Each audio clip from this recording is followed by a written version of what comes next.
worries. Well, welcome to 2021 Farms Advice podcast. To start us off for the year, we've got James Walker. James, how you going, mate? Good, Jack. Good to connect with you this morning, and to your listeners, good morning. And hope the year has been kicked off well. Absolutely. How's it looking up where you are? Longreach? Mate, it's quite sporadic, the rain up here. We've got, I suppose, a pretty freakish sort of amount of rain up here. We've had 10 inches since November, so for the area, that's pretty good. We're heads above the I suppose the district for rainfall, and it was just one freak storm that came through. It was like a bombing raid. It just sort of went from light grey to light blue to yellow, and then just when it got to our place, it just let go and it went red, and there was some black in it. So we got three to 3.5 inches overnight, and then on the other side of it just lifted off again. So it was like a bombing raid. That's the only way I can explain it. And it's kicked the season off in December pretty well. So it's green here, mate. A lot of weed because we're repairing from, I suppose, all those years of drought. But yeah, because we're exclusion fence, we've got some pretty good, control over kangaroos eating it all. So yeah, so it's all coming away quite well, and good to get home. Just got home from Brisbane, checking one of our daughters into school for the first time. So traumatic experience, but it's all for the best. So so it's good to get back and probably get on top of a few weeds. Absolutely. Well, best of luck to it. What's it like up in Longreach? I haven't actually been up there. Is it flat or you got a bit of hills? No, we're pretty flat. So it's just gently undulating sort of country. It's all sort of alluvial downs, and we've got Mitchell grass, so it's all fairly bare. There's in the creeks, there's no permanent water really, apart from some major, I suppose, water holes on the Thompson River, which is what Longreach is named after, a long reach of river. So the water hole is about 10 kilometres that we go skiing on. And that's how the name came about, and the Barcoo, of course, which go into the Cooper down around Junda. So yeah, mate, it's pretty open and flat. Like, you don't really need choppers unless you've got a whole heap of scrub, which is the Gidgee that we sort of get up here. So it's pretty good. It's all open sort of downs country. So yeah, so we can get around on motorbikes and spot things from a long way away. So it's not bad. It's I suppose our average rainfall 16, 18 inches, like that sort of range, but the volatility of that, in the last sort of 20 years that I've been home, we've had anywhere from, sort of 42 inches in 1 year down to only 2 inches. So to stack up a production system on that, you've got to be fairly agile and flexible. So, so one season isn't the same. It's not repeatable like, it would be in the UK or in some parts of, the States or an irrigation farm. We've got to just harness what we get when we get it. So that's why we're fairly flexible and agile up here in terms of farming. Or we've got, properties spread, in different rainfall zones. So that's sort of how we tackle it up here, mate. Absolutely. Well, it's perfect to have you on the podcast today. What caught my eye is it Condenine? Is that how I'm pronouncing it? What's that, sorry? The Condenine Award. Oh, yeah. God, you've got me now. Condinan. Right. Yeah. So in 2017, you won the award for diversification on farm. Yeah, mate. Yeah, well, it was quite interesting. The Condinan Group, which is a great group based out of Western Australia, have partnered with, ABC and National Farmers Federation. They sort of got national awards every year. Anyway, they phoned me to sponsor it. And I said, oh, look, I'm just a startup, sort of software business. So I wouldn't be in a position to sponsor it yet, but give me a few years. And they said, oh, what are you up to out there anyway? And I just sort of told them what we do. And they said, all right, well, is it all right if we enter you into the awards? Because, so that's how it sort of got roped into that one, mate. So it's just excellence and diversification. So not relying solely on, I suppose, one income stream out of a farm and being trapped by it, just I suppose spreading the wings a little bit and trying different sort of innovations and different business streams. Where do you come from in agriculture? Like, where's your background? If you just talk us through that of how it all started. Is it through the Yeah, family mate. or you kicked it off yourself? Yeah, mate. No, so what? So how we got into farming was my grandfather drew a ballot back in, I think it was 2000 sorry, 1923 or something like that. And anyway, yeah, all he had was a swag and a bundle of cash, and he jumped on a train, came north of Longreach to a place called Muttaburra, and yeah, and settled on a place called Ingleside. And back in those days, they had pastoral inspectors, so you had to develop the country to keep up with your the expectations of the crown, and develop those blocks. So he set about sort of developing it all up, and because he was close to town, he got on a few boards and a few committees, and yeah, got to know all the local agents. So he used to trade a lot of sheep, and with that, his four other brothers came up into the area, up into the Longreach sort of district, and they sort of, I suppose, formed what was a bit of a network, and just built and helped each other build their farming enterprises. So one stage they were shearing up to, I think it was 200,000 sheep in a calendar year, and yeah, and so when the wool boom hit, they were in a pretty good position. But yeah, so how I got it, I suppose we're fifth generation. We were Illawarra Dairy Shorthorn, sort of dairies down around Bangalow, down near Byron Bay there, early on to supply, all the sort of the coastal districts in Brisbane. And so that was at the turn of the century, last century. And yeah, and then so mate, how I got into it, I sort of went away to school, and thought I'd come back for a year to, just to pay back the dues from, being away at school, and then going away and doing commerce or business or finance or whatever, whatever I would at uni. And then, yeah, then I got roped into the business, and sort of haven't looked back, just been sort of, building, I suppose, knowledge and skills and talent in farming ever since. Always did want to go back, but then I decided, well, we've got a bit on here. So they were getting thrown around by the droughts and the isolation of just having properties here. So yeah, so I thought, all right, if we're going to make something of this, I better stick around and do everything by correspondence. So that's what I did, man. And so we've got. I'm married with three kids, and I suppose we've been through three bouts of succession since I've got home. So my grandfather, and then my uncle, and then my direct family. We sort of have all been through that succession. So yeah, mate, we're yeah, so we're just now all unencumbered. We've got our own property here just outside of Longreach. It's 20,000 acres, and that's where we were cited for the excellence and diversification, I suppose. Beautiful. So for your property near Longreach, is it your main source of income? Yeah, mate. Yeah, it is. What we suppose what we sort of recognised was, yeah, we did all the exclusion fencing. We, I suppose, tapped the premium market, so we're all organically accredited, and we're Global Animal Partnership accredited as well, so we can get our produce into Whole Foods. I set up a sort of a lease arrangement with a larger pastoral company, like a corporate. So it's a floating lease whereby it sort of takes in the variability of rainfall out here, so it's good for all parties.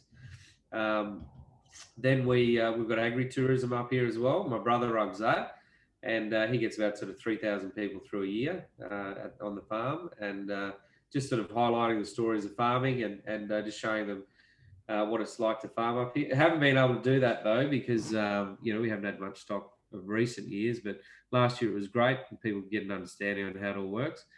And then and the other diversification piece was the solar farm that we put in up here. So in 2016, in the roaring drought when everyone was leaving town, we've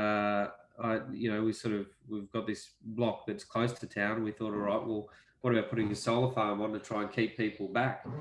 Because the school went from 200 kids to 100 pretty much overnight since the drought couldn't employ anyone and everything was closing up. So we went to I suppose Arena, went to some large corporates and said, all right, let's set up a solar farm in Longreach. So yeah, it was a $32 million build, and so we get a bit of income out of that as well, which is great. And Clean Finance Corporation, Canadian Solar, and now Foresight Group sort of own the solar farm. We just get the lease payments out of it. So yeah, so that's sort of three of the things that were sort of innovative and did during the drought. But the main pursuit that I sort of undertook was after a Nuffield scholarship, where my project was to fuse production metrics and financial metrics to give a view of how the farm's tracking, I suppose, to gauge, the trajectory of the farm's making money or sort of going backwards. Financially, I wanted to build some software for that. So we started AgriHive. And to kick it off, we had some summits, one in Longreach here, one in the UK, over in Westminster, in London, all profiling, I suppose, the gaps in financial literacy, business management and farming across, across the north with the beef industry, and then and then over in the dairy industry over in the UK. And then we came back to sort of Australia and did another summit in Parliament House here in Queensland, based on capital. So how do you access different and alternative forms of capital? Where we just got CEOs and specialists from outside of agriculture to come in and actually profile what they do in their industries or their sectors, and then bring it back to agriculture and try and decipher it and pull it apart. So that I suppose informed our build for AgriHive, which was we built a product called Farm Echo, and what it does is it pulls in all the financial elements of your enterprise, and then gives you a picture on how you're performing. So so it's been quite cool, mate. So that's the other sort of alternative, I suppose, industry or approach we had to farming in Longreach that I suppose got us that award. And when I sort of look at diversifying, I suppose what I look at is I sort of look at investments in terms of revenue generating assets. So what is a revenue generating asset that can give me the best bang for buck? So is it investing in cattle at that time? Is it software? Is it buying another property? Is it buying a bus for the tourism? Is it unlocking some land for more solar development? So you sort of look at spending money in terms of, will it generate revenue, and and what do I need? What do I need to work out? How much revenue will generate? The return on investment.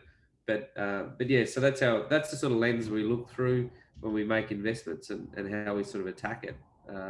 So the program we've got is being used in northern Australia at the moment. And currently we're on a capital raise. So so we're in sort of late stages of raising some considerable cash to actually have a real crack.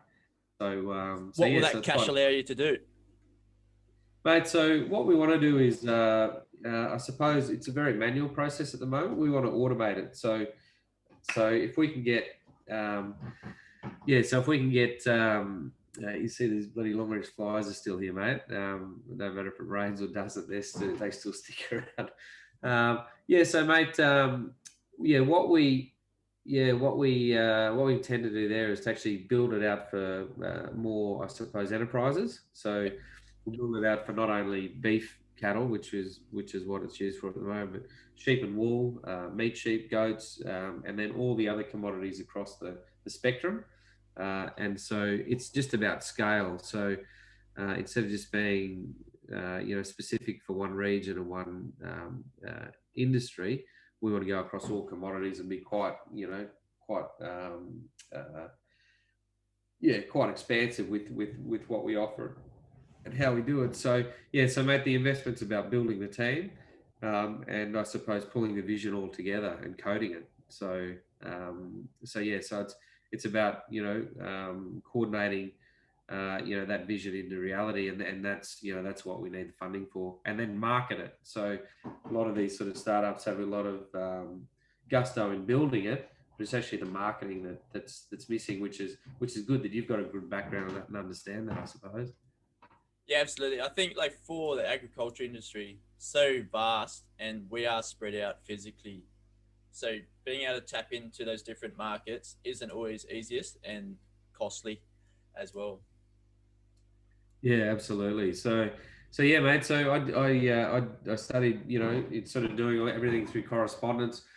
I did. I've got a whole heap of diplomas that if I need sort of a skill, I'd go and pick up. So I did marketing, finance, yeah, and a few others just to try and get an understanding on how to do it, and then just a lot of reading, I suppose, and and of late, podcasts have been brilliant in sort of, I suppose, transferring knowledge from, one person or one source to another. So, yeah, so these podcasts, I commend you on sort of starting this up. It's brilliant that you've got this going and you've got some great momentum here. So yeah, mate. So that's pretty much how we roll and how we got going, and it's just all about managing I suppose the finances to coordinate how fast you run and which direction and then pulling it all together in the holistic view that you've got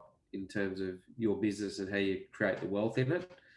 So yeah, I wouldn't encourage everyone to sort of diversify. It might, instead of diversifying, they might like to optimize their business. So that's about, sort of penetrating the value chain. That's about, cutting your costs. That's about, sort of developing your capital works into running more. But it's also about balancing, I suppose, whether your asset, your farm can handle that. So, in terms of the trajectory of, the financial trajectory of a farm, that's fine to sort of coordinate and log that. But it's also I suppose, the natural capital in a farm as well. So part of the capital raise is also address that as well. So, we might be going well financially, but, how long can we do that for? Is it sustainable? So if we can actually enact a metric to show the natural capital on a farm and whether it's improving or declining or regenerating or degenerating, I suppose that would be a great metric, because I think naturally all farmers are keen to look after their patch, but sometimes we don't have the tools to understand exactly how to do that or how we're affecting it. So I think if it's not a governance process, the government sort of, I suppose, push onto a farmer to say, right, you need to do this, you need to do that. I think naturally, if we've got the understanding of what our operation's doing and our activities, well, then we can change them, and improve them. But I don't think it's through lack of desire to do that. I think it's through just the metrics. So part of the capital raise is to do that as well, to actually have an impact on the longevity of farming. So yeah, so it's quite exciting, man. I can't wait to kick it off this year and get going, and we've already started building the team based on the capital raise. So so it'll be brilliant. Perfect. So is the team, are they working from home or you got a little office space? Yeah, we'll have. I'd say what we'll do is, at the moment, what we're sort of working to do is to have a headquarters. Yep. With sort of hot desks, as opposed to, I suppose, just having people work from home and catching up in coffee shops.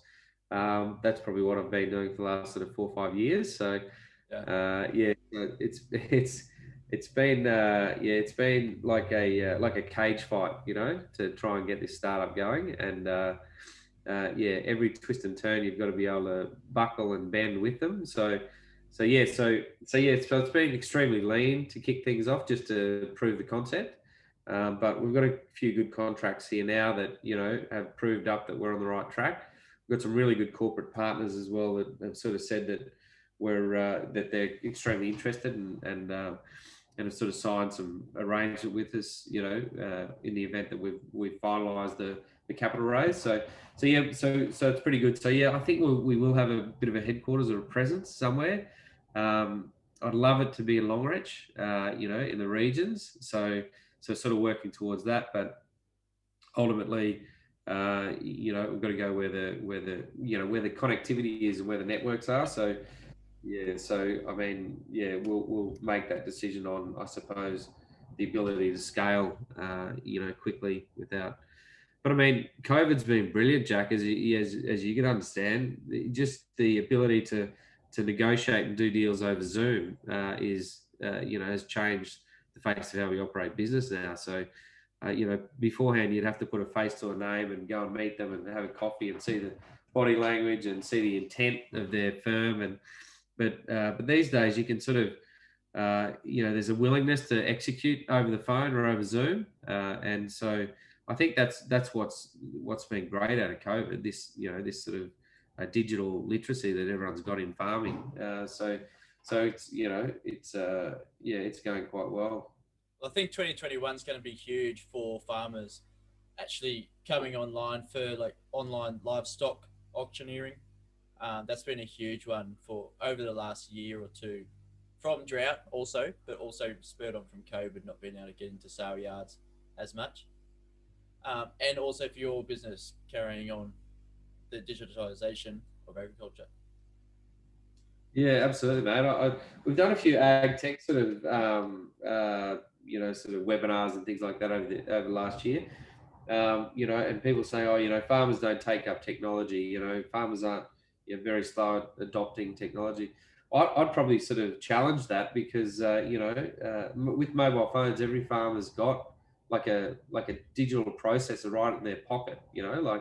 So they're accessing all the technologies that are available to them.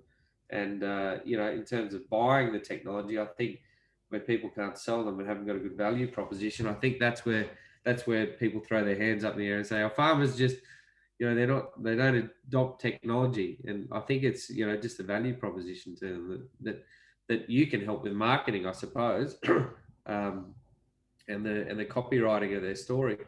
But yeah, mate. So I think 2021, yeah, it'll be an extraordinary year, and Jack, another sort of aspect of what we're doing here now is also dissemination of information, I suppose, and I came across technology last year that I wouldn't mind sharing with you today. I was just talking to you about it before, Yeah, and absolutely. so we've got a website called farmertech.io, and anyway, so I was at the airport coming back from this is a business meeting. I used to fly away every second week in 2019 to Brisbane and go and connect to Sydney just to keep things ticking along. Anyway, so I was in the airport and I saw this stand with sunglasses, and they were connected to the stand. I thought, oh, these are interesting. So I picked them up, and anyway, they were audio sunglasses, and I thought, oh wow, if these work, these would be extraordinarily good. And I'm used to buying sunglasses in the BP, and just getting the hard wearing ones at $20. Anyway, I thought they were quite expensive at $300, so I thought, oh well, I won't buy them. Anyway, it got the better of me. So the next time I went down there, I bought them, and I've had them for about a year, and they're Bose audio sunglasses. And mate, they are bloody extraordinary for see that's a speaker there, Yep. and there's a microphone just underneath them. You charge them just here, and there's a control button just there. So it's Bluetooth.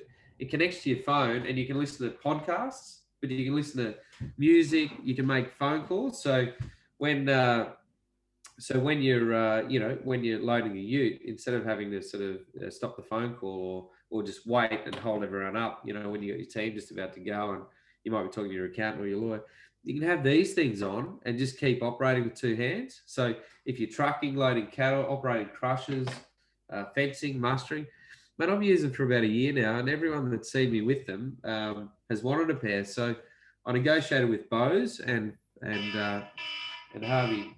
Sorry, mate. The long And rich shark Harvey, alarm. yeah, yeah, pretty much is. You gotta watch those bloody city people, mate. No, only joking. Uh, so, so mate, it's yes, everyone that's sort of seen me with them, has wanted a pair. So I said, all right, well, I'll just negotiate with Bose and Harvey Norman, because I did an interview with Jerry Harvey last year, and anyway, yeah, they said, yeah, we'd love to support you. We'll give you a really good price point. So yeah, so they're not $300 anymore. And yeah, and anyway, we sold about sort of 50 of these things. And what they do is they use them for podcasts like yours. So instead of they've got 6 hours battery life. So I Yep. just put them on at the start of the day, and mate, you've got eye protection as well, and you seem to look after them better than those sort of those eye earpods, are they? And they don't get in Yeah, your ear. AirPods, Yeah, and they and you don't get don't in your lose ear. them as much. And you don't put them through the wash. So yeah, so anyway, so I thought I'd share that with you this morning. But yeah, all you do is you just press this button. Where are you? There's a Listen camera. away. That button there, and that will actually connect it. And you can skip songs if you press it twice. You can pause it if you press it once, and if you press it 3 times, you can go back an episode or whatever. But mate, I've sold them to truckies, fencing contractors, athletes, I suppose, Yeah, and yeah, and yeah. So anyway, I thought I'd share that with you, so yeah, they can get perfect. through your We'll podcast. put it into the show notes. That'd be great. Those mustering days.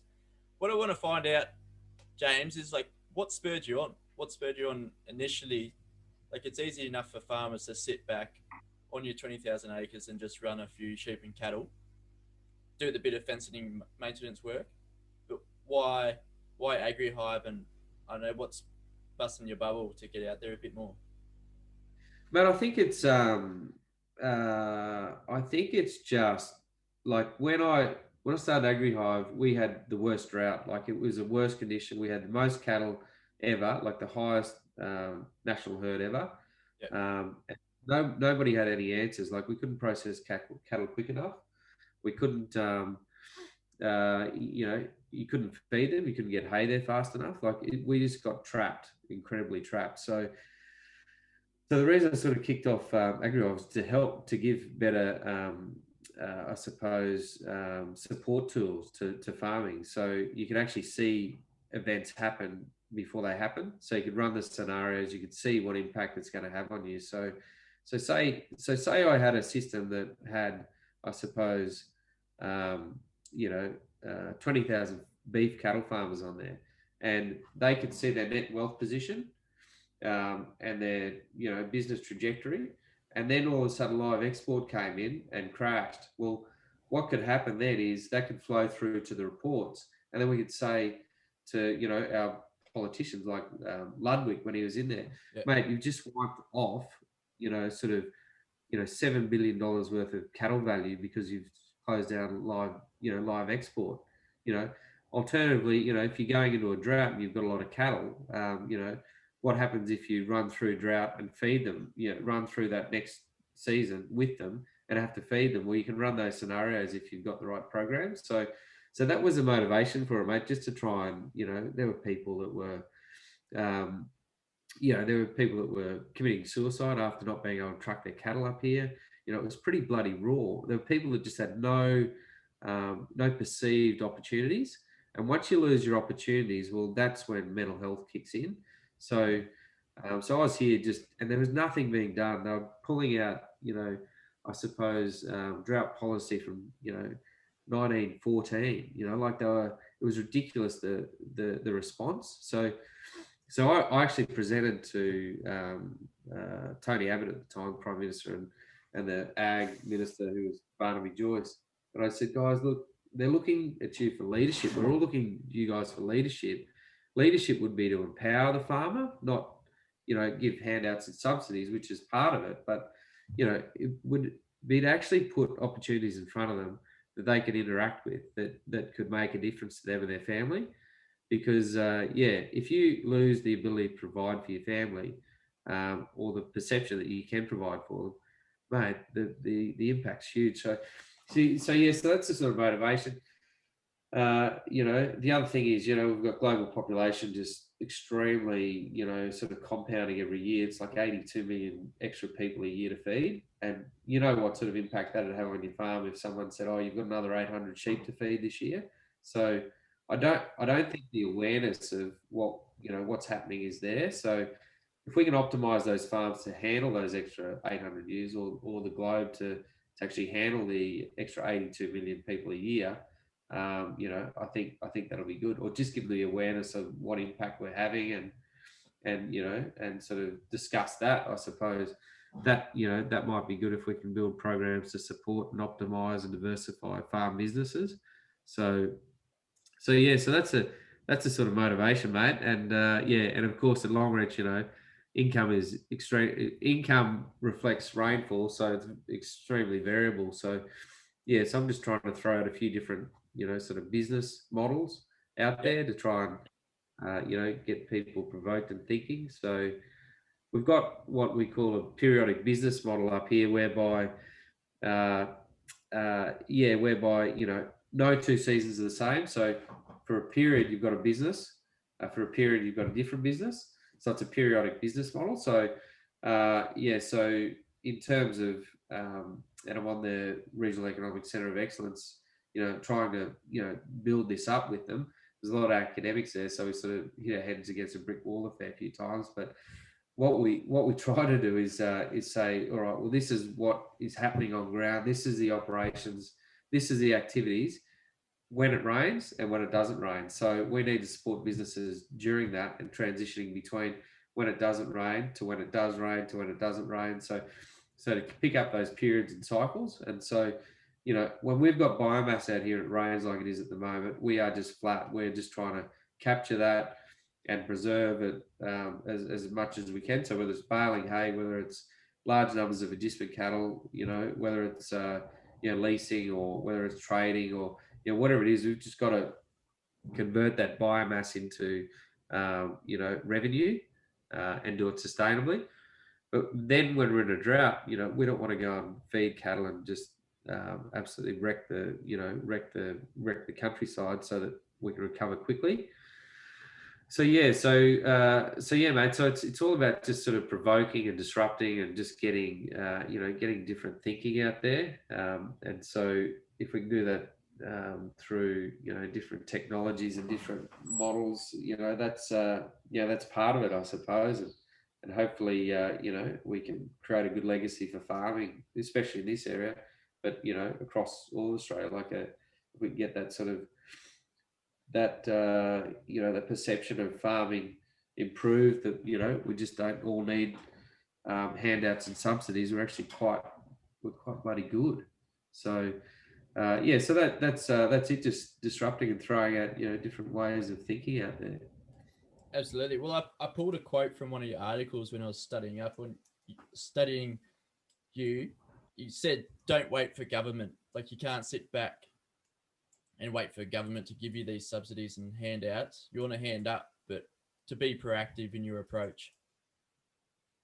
Yeah, mate. I think that's what resonates with all the academics that I work with. We're not sitting around waiting for a fund to like funding to do a project or something. We just get on with it. Yeah. So I mean, that's a last resort. I think government support is like the absolute last resort. It's needed in some cases, but fundamentally, there's other countries around the world that believe in empowering with better business models, better business support. I think government, and a friend of mine, Professor John Coley, sort of says, government is a last resort. Because what you get is this mendicant society, which is all about sort of just when something goes wrong, you put your hand out, and so I just don't believe in that at all. That's why I put the solar farm in. We did that. And years ago, we had meat sheep, and there were no processors in Australia that would handle our meat sheep. They were just too stuck in the merino wool and crossbred systems and processes. So they didn't want methylated fibres. They didn't want to have to change their their chains and their processes to handle meat sheep. They are extraordinary how resilient those sheep are. Like in drought areas like this here, they're extraordinary. Just just as well as goats are, I suppose. And there's not really a huge supply chain for the goat industry at the moment. It's developing, but so the processors didn't want them, so we were sending them export over to the Middle East, so out of Port Adelaide from Longreach, and And that was exposed in a report. I think it was a current affair or something like that. That we were trucking them so far to get there, and we based all our projections on our budgets on $70 per head, which we were getting for those sheep at that stage, the Damaras and the Northers, the meat sheep. And anyway, so it shut overnight. So it was like, oh my God, like what are we going to do now? We've gone from $70 to these processors not wanting them and giving us massive discounts. I think they're offering anywhere from sort of $8 to $18 for these sheep that were bloody. And so I said, well, what are we going to do here? And you'd try and ring I'm not sure what government was at that stage, but we couldn't get through. And to turn that around, so I said, right. So I made a promise. I said, I'll make 20 phone calls a morning to try and establish a network to get a live export out of northern Australia up to sort of Asia, Southeast Asia. And if I could do that, well, then the sheep aren't going as far. It's a lot better for the sheep, and it'll fit in. So anyway, it took me 3 weeks, 20 phone calls, and establishing relationships. And we struck up a deal with a cattle company. We got one pen in a big cattle consignment going over to Indonesia, and so our sheep went over there. Those sheep actually put on weight. We didn't lose one, and just showed the resilience of those sheep to get over there. They put on kilos being fed over there, so we did a pretty good job. Anyway, I think that was for 5,000 sheep we sent up there. And no one can believe it. It was the first major consignment of sheep to out of northern Australia, and then from there we just kept on going. So we sold those sheep for $110, because of just the desire over there for protein, and so developing on that and the success of that consignment, we ended up sending 3,000 out of Townsville later on. And then we started to sell them via air cargo. So we'd have, sort of cargo planes load up 1,800 sheep at a time and fly them to Malaysia or to Philippines. And, and that was extraordinary as well. And then all of a sudden the processors started to pick up the meat sheep appetite. So then all of a sudden they're exporting, and the numbers didn't work to keep exporting. So we could turn around and do them internally in the domestic market. So mate, that sort of just goes to show, like, if maybe if I jumped up and down and banged around and said to the government, this isn't fair, it might have taken 6 months to turn it around, but we didn't really have 6 months. So enterprise business is such a good medium for getting things going and done. Yeah. And, and I think, in terms of us building this program, this next stage, I think it's a really good vehicle for, enacting change. And, and I sort of had a lot of meetings with ministers and officials in Canberra about, trying to build what we're going to be building. And it's just too much for them. Like, they concentrate on votes and what will get them votes. Once I build it, they're happy to sort of say it's built and it's great, look how good this is.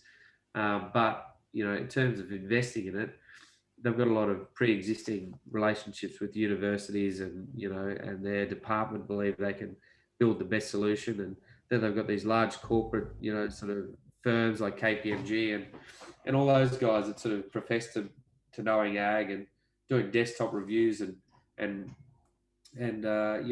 building the solutions there. Unless you've really got someone on the ground building that, like, they don't know the impact of it, as you would be well aware.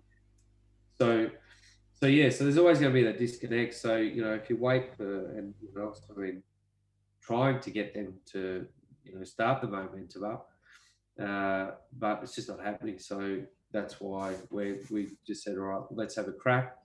Instead of going through government, government and industry, we'll just have a crack ourselves and get a large investor in that's just going to believe in our vision and support our growth. So so that's what we've done, mate. But yeah, and it's exciting. It's just moving so quickly at the moment, and it's even more moving even more quickly with the likes of your podcast and transferring all that information to people. Yeah, it's great, like sharing techniques, knowledge, and also giving a bit of a template to other farmers, passing the buck and seeing how we can improve the industry as a whole. What I want to like wind back a bit is a lot of farmers would be balked by trying to call 20 people each day and every day. But when you look at it, it was only for 3 weeks and you opened up a totally new market for yourself. Yeah, absolutely, absolutely.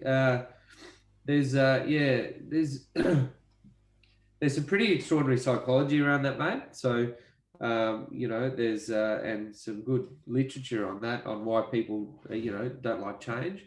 Um, I'm more risk averse now because I've got kids and, want to sort of, make sure that I've got security and income and revenue. Whereas when I was 18, I'd just go and buddy, every time I got, some, like a pay packet, I'd race down to Brisbane and go and catch up with mates and blow it all, and then come back with my wounds for sort of 3 or 4 weeks, and then build up enough to go down. And then I said, all right, well this, I'll probably, this is probably so it's not a change, and all the money that I'd make, I'd put into sheep and trade sheep. So so that gave me, sort of a little bit more flexibility to when I got away and how much money I had in the kitty, and so. Yeah, mate. I think people are just they like doing what they've always done, because that's a system that they're used to and a routine that they're used to. To actually change it up, it has to be fairly proven before before there's adoption there. In agriculture, we found that extension is by fellow farmers. If 50 farmers are doing this, it makes sense. Like, with the 50 of them have got it, and you got testimonials. People jump at this sort of technology, but initially they're like, oh, that's a bit different. I've already got my Ray-Ban sunnies, or I've already got Oakleys, but yeah, and then it's got to there's got to be about 3 touch points to change a little bit. So so if 3 people sort of around them exploded their businesses through doing other things, well, then they'll start looking at it.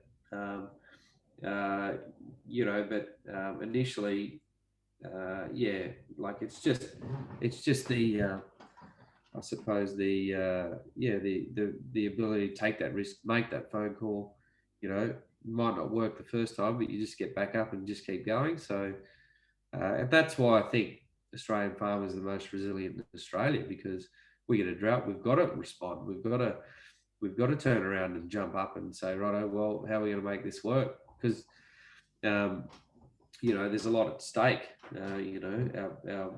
Our farms, our businesses are our homes in most most circumstances, so situations. So we have to fight to stay alive, and whether you fight to get government assistance or subsidies, that's one form of it, or whether you fight to diversify your business, that's another fight. So I think we're in terms of farming, we're pretty punch happy. So but I just sort of, that's the way I approached it.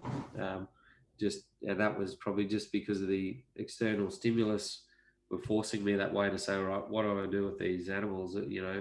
How do I capture this opportunity?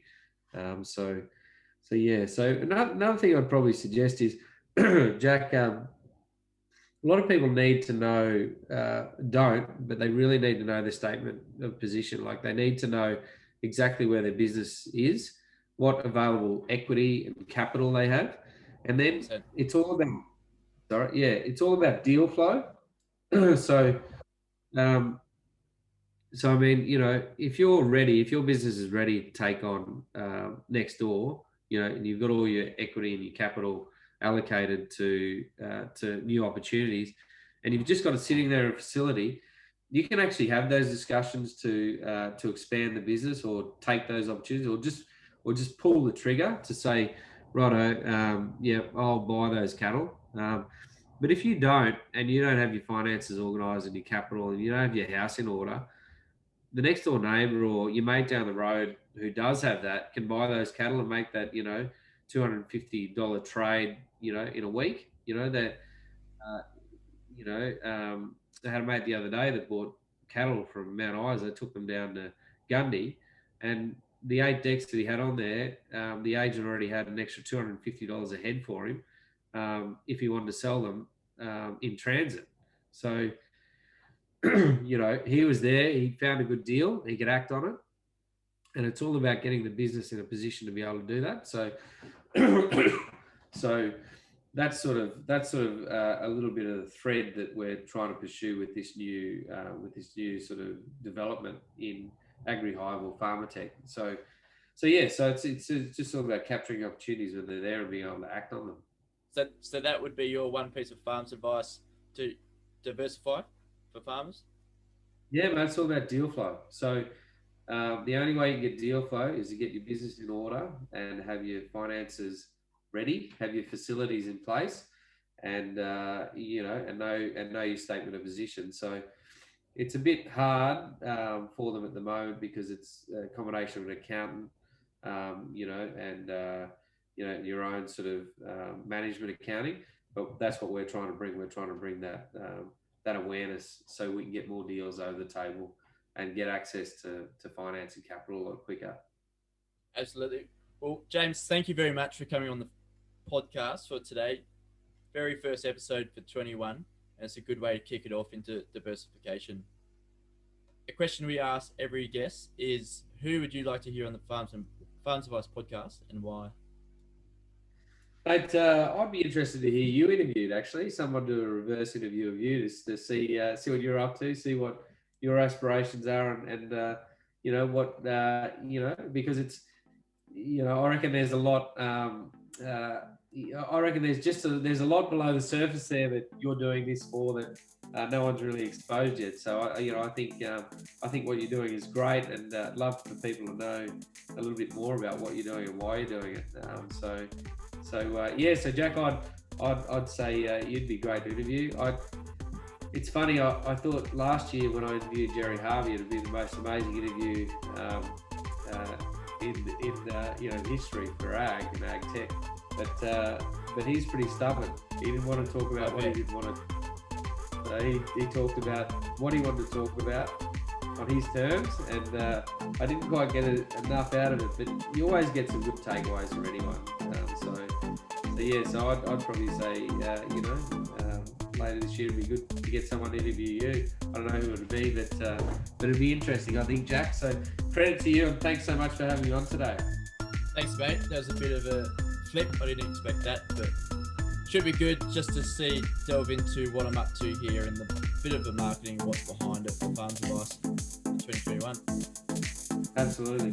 If there's anyone else that I think you should interview, it would be John Cole, who's a mentor of mine, Professor John Cole. He's got a really great backstory about agriculture and farming. Yep. And he's really good underlying theme about trying to build resilience in rural Australia and using agriculture as a sort of the guiding light. So yeah, mate. So if it's not you, it's probably John Cole. Absolutely. So how can we get in touch with you, James, through AgriHive? Mate, yeah. So I've got a Twitter handle, James.Jumba. Yep. Or I think it's James Jumba. That's what it is, Twitter handle. So I think what are your listeners mainly sort of communicate on? Is it Twitter? Twitter's a big one for farmers. Yeah. So mate, yeah, Twitter, James Jumba. So that's good. LinkedIn, James L. Walker on LinkedIn.